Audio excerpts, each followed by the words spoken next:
이 뉴욕 증시는 엔비디아의 실적 호조에도 불구하고 이 파월의장의 발언에 사람들의 경계 심리가 커지면서 미국 국채 금리가 재차 상승하는 모습이 보여지며 3대 지수 모두 큰 폭의 하락이 보여지게 되었습니다. 자, 채권 같은 경우는 아시겠지만은 매도가 많으면은 국채의 이 금리가 상승하고 가격은 빠진다. 이렇게 볼 수가 있죠. 그런 만큼 자금이 단기적으로 빠지게 되었다라고 생각을 하시면 되는데 현재 어떠한 일정, 어떠한 시간이 있는지만 체크를 해보도록 하자면요.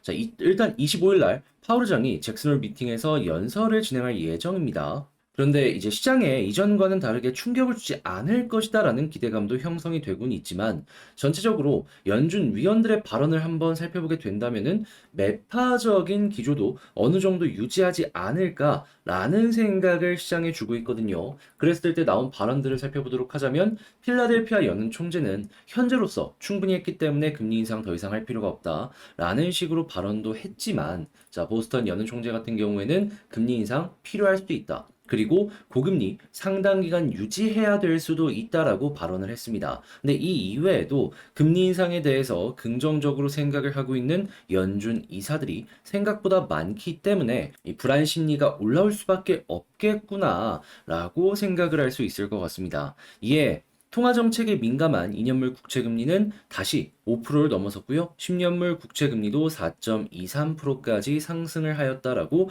보시면 되겠습니다. 자, 그래서 현재 시카고 상품거래소 기준으로 놓고 봤을 때 연방기금 금리선물 시장에서 마감 시점을 기준으로 페드가 9월 회의에서 금리를 동결할 가능성은 80.5%를 기록을 하였고요. 자, 그리고 25bp 인상할 가능성은 19.5%인데 이게 9월을 중심으로 보는 게 아니라 11월을 봤을 때에는 금리 인상할 확률이 현재 45%까지 올라와 있는 상황이다라는 걸 확인을 할 수 있겠습니다. 결국 주식이라는 건 선반영이기 때문에 이 11월 달에 확률이 높아지게 된다면 지금 당장의 시장에는 악재로 연결이 될 수가 있다라는 것이죠. 자, 그래서 이 부분이 현재 키포인트다 생각하시면 되겠습니다. 그래서 국제유가는 WTI 기준 79.05달러로 플러스 0.2% 상승 마감하였고요. 채권은 약세, 달러는 강세, 금 가격은 하락 마감하게 되었습니다. 자, 그럼 뉴스들 어떤 부분이 보여지는지를 좀 보도록 하자면, 자, 일단 미국에서 고금리를 유지하는 모습이 보여지게 된다면, 그 이외의 다른 지역들 같은 경우에는 어떠한 영향이 갈까요? 당연히 경제가 안 좋아질 가능성이 높겠죠. 그때 최대 뇌관이 뭐냐라는 걸 생각을 한다면 역시나 중국의 부동산이다라고 생각을 할 수 있는데, 지금 미국의 주택 판매가 예상했던 것보다 좋다라고 하더라도 가격 지표는 빠지는 모습이 보여지고 있거든요. 자, 산업용 부동산 역시 쉽지 않은데 중국은 그보다 더 하고 있습니다. 지금 중국의 비구이 위안 관리회사 신용등급 정크로 강등했다라는 피치의 발언이 나왔습니다. 그러면 이 비구이 위안 말고도 다양한 중국의 부동산 업체들 상당히 큰 영향을 받을 수밖에 없겠죠. 중국의 부동산 시장은요. 1순위가 있고 1.5순위가 있는지는 이건 제가 이제 좀 더 체크해 봐야 되는데 이제 2순위, 3순위 이렇게 있거든요. 그런데 1순위가 헝다 생각하시면 되고요. 이 2순위가 비구이 위안 이렇게 보시면 되는데 지금 1순위 파산 나왔죠? 2순위 파산 나왔죠? 3순위라고 안전할 수 있을까요? 정말 큰 리스크가 계속해서 올라오고 있다라고 생각을 할 수 있는 것이죠. 당연히 한국도 여기에서 벗어나진 못할 것이고요. 그나마 한국에서 다행인 점은 이 오피스 있죠. 이쪽에서의 가격 방어가 괜찮은 모습이 보여지다 보니까 일단 주택은 많이 빠지고 그리고 지방에 있는 산업부동산은 좀 안 좋다라고 하더라도 좀 버티는 게 없지 않아 있었거든요. 근데 이런 게 한국의 산업용 부동산까지도 안 좋은 부분이 보여지게 된다면 와, 머리 아프죠. 그때부터는 정말 이 금융권까지도 치명적인 악재로 연결이 될 수가 있기 때문에 그냥 전 세계 건설 시장에서 SOC 쪽을 제외한다면 전부 다 안 좋아질 가능성이 높다라는 걸 생각을 하시면서 보시면 좋을 것 같습니다.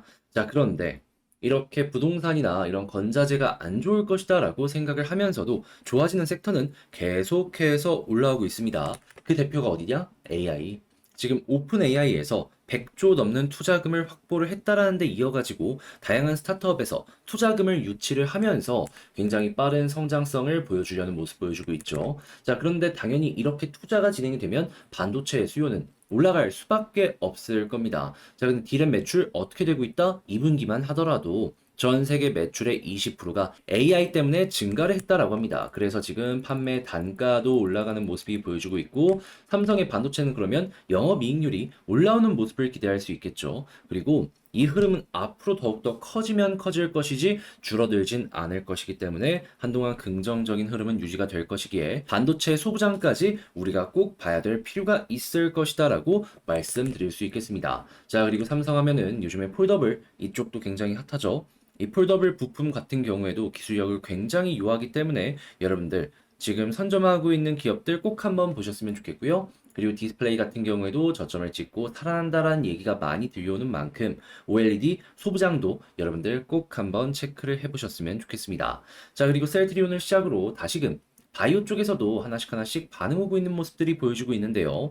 자, 바이오 쪽 같은 경우에도 자금이 이제 곧 들어올 수 있다라는 시선이 몰릴 수 있기 때문에 바이오 터질 때 굉장히 크게 터지잖아요. 이 부분 감안하시면서 보시면 좋을 것 같고요. 그리고 중국 지금 시끄럽지만 이 부의 양극화는 확실하게 이루어지고 있나 봅니다. 잘 사는 이들은 한국에 여행을 굉장히 많이 와서 시내 면세점이 북적이고 있다라고 하니까 중국 그 중에서도 어느 정도 소비력 있는 고객을 대상으로 하고 있는 한국 기업들 같은 경우에는 괜찮다라고 생각을 하시면서 보시는 거 좋을 것 같습니다. 그리고 당연히 이런 쪽은 이 외국인 카지노 쪽으로 연결이 될 수 있기 때문에 이 부분도 여러분들 체크를 한번 해보시면 좋을 것 같고요. 자, 그런데 마지막으로 전 세계에서 이제 안 좋은 이 상황을 유지하고 있는 시민들은 계속해서 안 좋아질 수밖에 없습니다. 자, 그래서 저축은행 연체 채권 매각에 대한 이야기가 들려오고 있는데, 뭐 카드 연체 채권부터 시작해서 다양한 부분에서 이 안 좋은 부분을 어떻게든 청산을 해야 되는 이 부분이 나올 수 있겠죠. 그때 떠오르는 기업들이 있습니다. 고려 신용정보와 같은 채권 추심 업체들. 이게 많은 주목을 상승장에서는 못 받거든요. 그런데 경기가 안 좋아지면 이들은 대목이다라고도 볼 수 있기 때문에 이 수급이 몰릴 수 있거든요. 여러분들 이런 쪽도 있다라는 건 감안을 하시면서 한번 보시면 좋겠습니다. 자, 이렇게 해서 시장 정리 한번 싹 해봤는데 어떻게 여러분들께 도움이 되었을지 모르겠습니다. 잘 봤다라고 생각을 하신다면 구독과 좋아요, 알림 설정 한 번씩 부탁을 드리고요. 자, 그리고 제가 지금 말씀드린 내용은 장 시작하기 전에 우리 텔레그램 공방을 통해서 제가 올려드리고 있으니까 같이 한번 보고 싶다라고 생각을 하시는 분들이 있다면 저랑 같이 공부하는 개념으로 이렇게 하나씩 보셨으면 좋겠고요. 그리고 멤버십 영상도 계속해서 올라오고 있으니까 관심 있다라고 하시는 분들은 체크를 해보시면 좋겠습니다. 자, 그러면 개별 종목 한번 살펴보도록 할게요. 자, 제가 이번에 가지고 온 종목은 두산 에너빌리티를 가지고 왔습니다. 일단 오늘 흐름 좋죠. 이 상황이라면 제가 계속 강조를 드리고 있는 21선 돌파가 빠른 시간 내에 한 번 더 나올 수도 있을 것이다 라고 보여지는데요. 여러분들께서 참고하면 좋을 내용이 어떤 것이 있는지 지금부터 하나씩 살펴보는 시간을 갖도록 하겠습니다. 들어보시고 도움 된다면 구독과 좋아요, 알림 설정 한 번씩 눌러주시면 감사하겠습니다.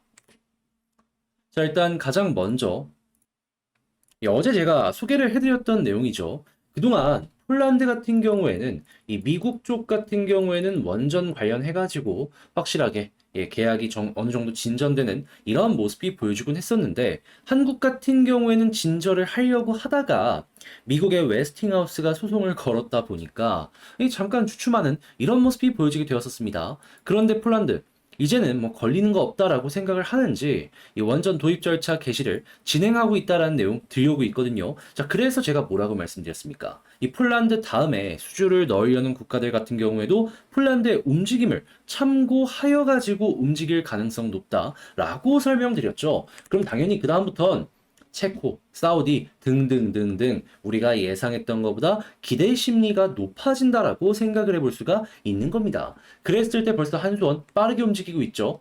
지금 수출 추진 중인 체코와 이 원전 관련해서 연구 협력을 높이고 있다라고 합니다. 그러면은 이 점수를 매길 때 한국에 조금 더 높여주는 이러한 모습이 나올 수도 있겠죠. 이 다른 나라에 이 무기 팔 때도 당장 폴란드만 하더라도 무기 파는 건 물론이거니와 거기에 더해가지고 공장까지 지어주잖아요. 약간 체코에도 이런 식으로 접근이 들어가고 있다라고 생각을 해보시면 괜찮을 것 같습니다. 그리고 이런 식으로 하나에서 두 개씩 먹거리를 계속해서 만들어가게 된다면 그 다음 지역들에서의 가능성도 앞으로 높아지면 높아질 것이지 떨어지지는 않을 것이다라고 볼 수가 있을 것이고요.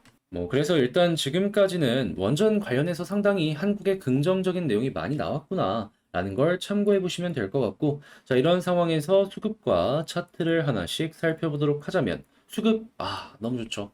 어제 마이너스 조금 나오길래, 이게 수급이 끝인가 싶었는데, 기관이 매수해주면서 가격 방어력을 어느 정도 보여줬거든요. 그런데 기관이 다시 한번 돌아와주는 모습이 보여지자마자 외국인 오늘 또 매수해줬습니다. 매도는 적게, 매수는 많이, 딱 전형적인 현재 위치에서 기대 심리가 높아지는 시그널이다라고 생각을 할 수 있겠죠. 그러면 지금 이후에도 꾸준하게 외국인을 중심으로 수급 들어오고 기관이 받쳐주는 모습이 보여지게 된다면 올라갈 가능성이 더 높아지고 있지, 떨어질 가능성은 적어지고 있다라고 생각을 하시면 될 것 같습니다. 당연히 이게 유지가 된다면 굳이 현재 위치에서 매도를 할 필요도 없을 것이고요. 네, 이제 갑자기 바뀌는 거, 그거 나오게 된다면 그 상황에선 조심을 하셨으면 좋겠네요. 자, 그런 상황에서 지지라인, 여기부터 하나씩 살펴보도록 하자면, 역시나 베스트는 241선 위에서 횡보하는 것. 과거에도 241선을 기준으로 놓고 봤을 때 위에서 쭉 이탈했다가 빠르게 회복하니까 어떻게 됐습니까? 그대로 일단 21선까지 올라가는 모습이 보여지게 되었죠. 하지만 특징 뭐다? 돌파했을 때 한 번 더 반등이 나오는 가능성이 높아진다. 그리고 지금 볼린저 밴드 하단을 찍고 중앙선을 돌파하려는 모습이 보여지고 있는 상황이기 때문에 우리 많이 이용했던 하단 찍고 중앙선 돌파했을 때 볼린저 밴드 상단까지 이렇게 올라가는 파동이 준비가 되어 있다 생각을 할 수 있을 것 같습니다. 그러면 여기서 한 0.5%에서 1% 정도만 올라가더라도 한 17,700원, 600원 여기까지 노려볼 수 있겠다라고 볼 수 있겠죠. 그것만 해도 아주 긍정적인 흐름이 시작이 되었다라고 볼 수 있을 것이고요. 그러다가 만약에 이전에 있는 고점을 돌파하는 모습이 보여지게 된다면 이렇게 수렴이 나오고 그 이후에 발산이 나온다라고 했을 때 방향 확실하게 바뀌었구나 라고 생각할 수 있을 것 같습니다. 보통 수렴이나 아니면 쌍바닥 같은 거를 봤을 때 이전에 있는 언덕을 돌파하는지 안 하는지 이걸 가장 중요하게 생각을 하거든요. 그 부근이 우리가 지금 보고 있는 이 18,000원 부근이다라는 거죠. 그런 다음에는 이 위에 있는 481선이 핵심 저항의 역할을 할 것인가 이걸 봐야 되는데, 그래도 과거에 보면은 이 부근에서 떨어지는 모습이 보여진다라고 하더라도 그 부근을 한 번 정도는 이렇게 올라가는 모습을 보여주곤 했잖아요. 그래서 이번에도 이 아래에서 꺾이는 게 아니라면 여기를 맞고 눌리는 게 아니라 조금 더 올라가는 그림 기대해봐도 괜찮을 것 같습니다. 그랬을 때 제가 노려보는 구간은 어디다? 단기적인 흐름이 좋았을 때, 매물대가 많이 아직까지도 쌓이고 해소가 안 된 이 2만 원 아래 부근까지 여러분들이 공략을 해보셨으면 좋겠어요. 솔직히 이런 부분에서 어느 정도 해소를 했다라고 하더라도 이 물량이 물량인지라, 개미들이 물려있는 게 너무 많은지라 이게 해소가 안 됐을 겁니다. 당장 여러분들만 하더라도 마이너스 심하다가 본전 왔네? 하면 여기서 털어야겠다 라는 생각을 할 수밖에 없지 않겠습니까? 그게 지금 딱 2만 원에서 많이 보여줄 수밖에 없다라는 거예요. 물론 이 이상으로 소화하고서 이렇게 돌파하는 모습이 나올 수도 있을 겁니다. 그때도 이제 수급이랑 같이 보면 굉장히 편하게 이제 매매를 진행해 보실 수 있는데, 근데 그거는 뭐 나중에 일이고 시간이 조금 흘러야 되는 부분이니까 그냥 이럴 수도 있겠구나라는 거 참고하고 그때는 제 다음 영상 보시면 되고요. 일단은 이 아래쪽에만 집중을 해보셨으면 좋겠습니다. 자, 그러면 지금 말씀드린 걸 가지고 두산 에너빌리티 총정리 한번 해보는 시간을 갖도록 하자면요. 나오는 뉴스를 봤을 때, 최악의 악재가 해소되는 모습이 보여지고 있어서 더할 나위 없이 반가운 내용이다. 자, 그리고 두 번째, 수급을 봤더니 지금 외국인 들어오고 기관이 받쳐주는 모습이 보여지고 있다? 이거는 유지만 되더라도 정말 별 5개 줘도 문제가 될 게 없다. 자, 그리고 세 번째, 가장 좋은 지지라인은 241선 위에서 횡보하는 것이다 라고 볼 수 있겠고, 그리고 이런 상황에서 21선을 돌파하면 어떻게 된다? 볼린저 밴드 상단까지 빠르게 노려볼 수 있겠다. 하지만 여기서 끝이냐? 아니죠. 여기서 유지되는 모습이 보여지고 18,000원을 돌파하는 모습이 보여지게 된다면 자연스럽게 저 같은 경우에는 2만원 언저리까지 한번 노려봐도 상당히 괜찮을 것이다 라고 말씀드리고 싶습니다. 우리 이전에도 과거에 있는 패턴을 이용해서 높은 성공률의 매매를 같이 진행을 하셨잖아요. 그렇게 이번에도 이 과거를 바탕으로 이 전략을 짜놓은 이런 부분 많은 참고를 하시면서 좋은 결과 만들어 보셨으면 좋겠고요. 자, 주말 잘 쉬시기, 푹 쉬시길 바라며 영상 마치도록 하고 구독, 좋아요, 알림 설정 부탁드리면서 저는 다음에 더 좋은 영상으로 다시 인사드리도록 하겠습니다. 이상 주식 정리해드리는 주정남이었습니다. 감사합니다.